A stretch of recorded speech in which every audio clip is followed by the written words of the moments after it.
Welcome to Cat's Cast, a bi-weekly podcast delivering interviews, arts, culture, and history from New York's Catskill Mountains.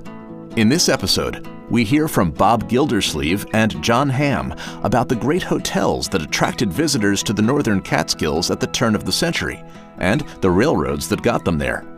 We met at a 1913 railroad station on the campus of the Mountaintop Historical Society in Haines Falls, New York. Hi, I'm Bob Gildersleeve. Nice to meet you. I'm the archivist at the Historical Society. This is our 1913 train station, and I'd like to show you inside. This station was turned into a home in the 1940s. Returning soldiers' parents purchased it for them and turned it into a home. When he had it, he lowered the ceilings, he lowered the windows, benches were gone, partitions were put in the building, turned into a nice little home. Eventually, at one of our board meetings, someone said, the train station is up for sale. We got it, and we got the money to restore it. A new roof, reconstruction on the inside to return it to, as best we could, to the way it was in 1913 when it was built. Fortunately, when we pulled the sheetrock off, we saw that the original wainscoting was still here. So the building's been restored. We've been told that it's the gold standard of rail stations along the UND line. UND is Ulster and Delaware, and eventually that line became part of the New York Central system. We try to have it open a couple of times a month during the tourist season, during the summer, when people will walk the Cartersville Rail Trail. You can walk along the rail trail. It takes you out to the parking lot at Laurel House Road. From there, it's a relatively short walk down to a viewing platform that was put in by the state a couple of years ago, giving you very nice views of the falls. But also, there's a bridge that was just put in that will take you to the trails around North-South Lake, looking down into Cartersville Cove, looking out over the Hudson Valley. Incredible views from there. I've been told by, we'll call him an old-timer, it's the best views for the least effort of anywhere in the Catskills. Hi, John. How are you? This is John Hamm. My name is John Hamm. I was born in Hunter in 1935, and I've lived here all my life. I was a village historian of Hunter for about 8 years till I decided that someone else should do it. But I've been involved in the history of this area for as long as I can remember.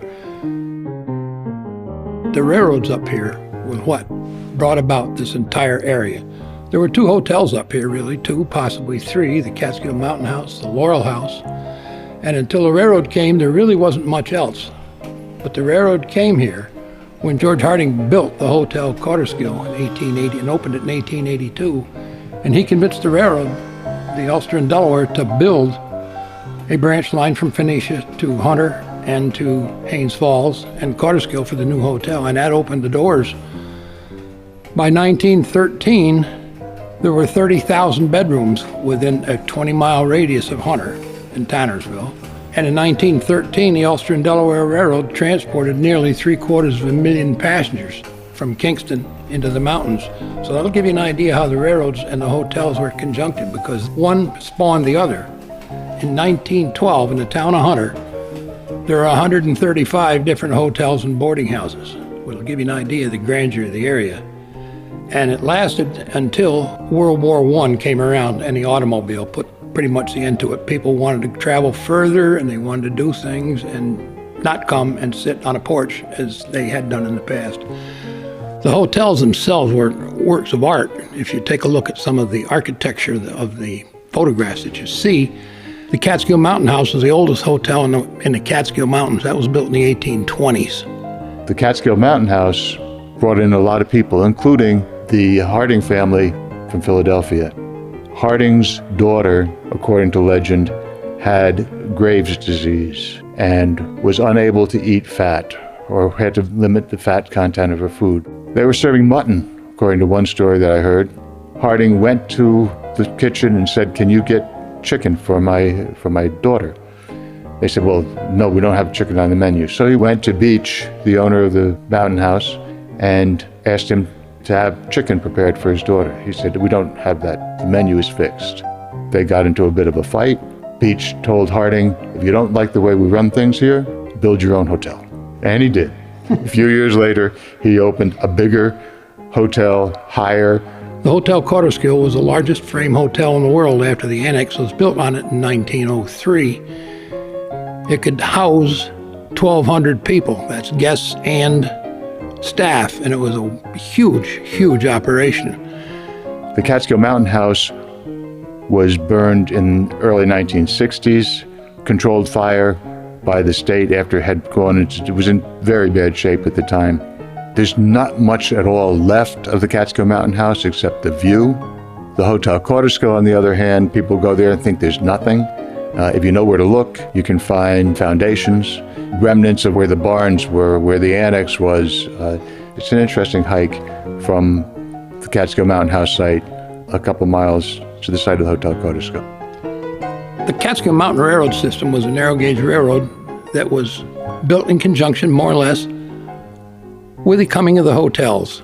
Charles Beach owned the Catskill Mountain House. He also was a major investor in the Catskill Mountain Railroad system, which was built from Catskill to Palinville. And that was built in 1882 in conjunction with the opening of the Hotel Gildersleeve and, of course, to serve the Mountain House. But that railroad ran to the bottom of the mountain. There was still about a 4-mile trek up the mountain by stagecoach, which was just nerve-wracking for people who were taking it. And finally, in 1892, Beach says, I got to do something, so he made a contract with the Otis Elevator Company in Yonkers to design and build a funicular railroad right up the face of the mountain, which was 1,700 feet in elevation. Up it came. And they built that in a period of a year and a half.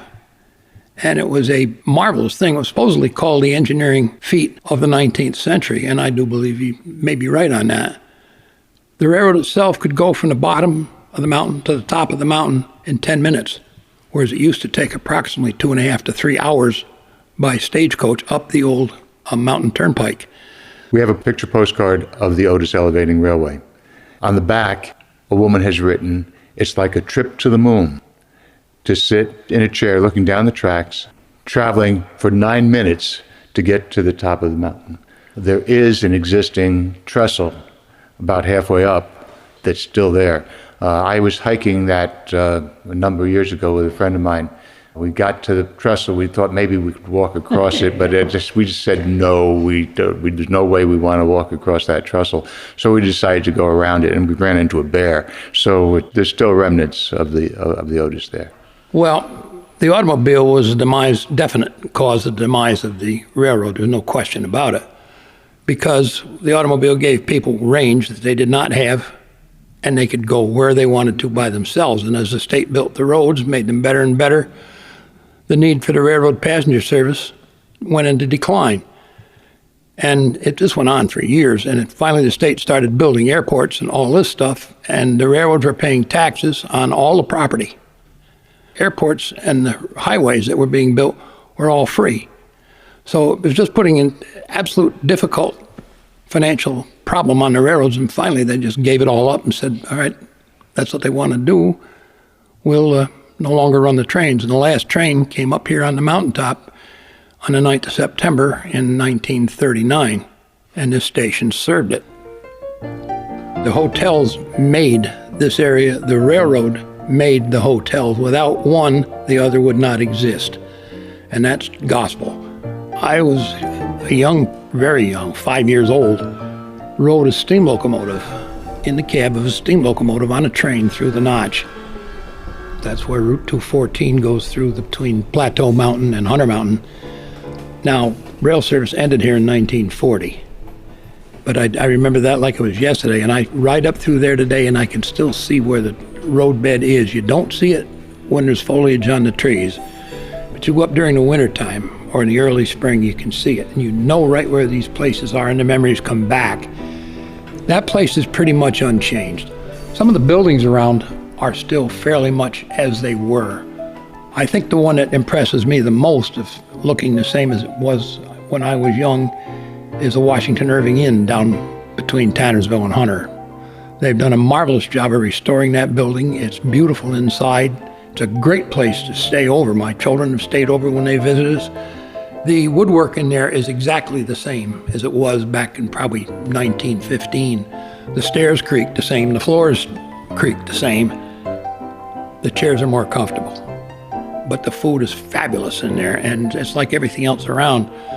Everyone is trying to bring back something of what was at one time, and that I commend people for. You're starting to see a rebirth up here, because this area right here is opening up, really, I think, back to an era similar to what it was years ago. More recently, with the opening of the Cartersville Rail Trail, rather unique rail trail in that it has a lot of history. The ties are still in place, to the chagrin of some of the mountain bikers who ride on it. But to me, to people interested in history, it's very unique to start at a train station, to walk along a trail that still has signs of the original construction, passing beautiful stone culverts and ending up at one of the highest waterfalls in New York State, Cartersville Falls, and on to a whole network of trails on South Mountain and the whole eastern escarpment of the Catskills. To a large extent, if you look at drawings or paintings that were done in the 1800s and go to that same place today, there are going to be more trees. There's going to be less open fields. But it's essentially the same today as it was 150 years ago. Any place that's as great as this one is brings people for a number of different reasons, whether they're mountain biking, whether they're hiking, whether they're fishing, whether they're walking the trails. They come for a number of different reasons. People are still setting up their easels and painting the scenery around here. That aspect of it, the nature aspect of it, hasn't changed. It's what brought people to the Mountain House. It's the reason the Mountain House was built. It's the reason people came through the 19th century. And it's the reason people are coming back. And North-South Lake is one of the best campsites in New York State. The trails are as beautiful now as they ever were. And the reason for coming is to see those kinds of things. And North-South Lake is a great campground to do it.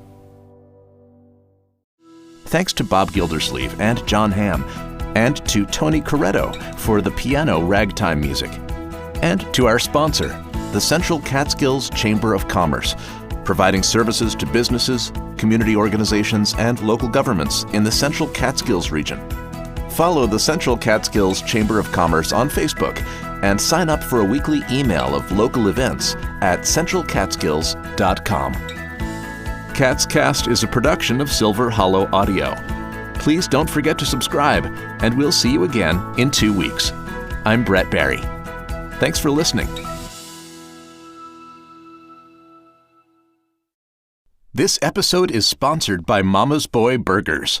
Every Mama's Boy burger is made from local, humanely raised, grass-fed beef right here on the mountaintop. Stop in for a burger, fries, and a milkshake, or for a cone of creamy frozen custard.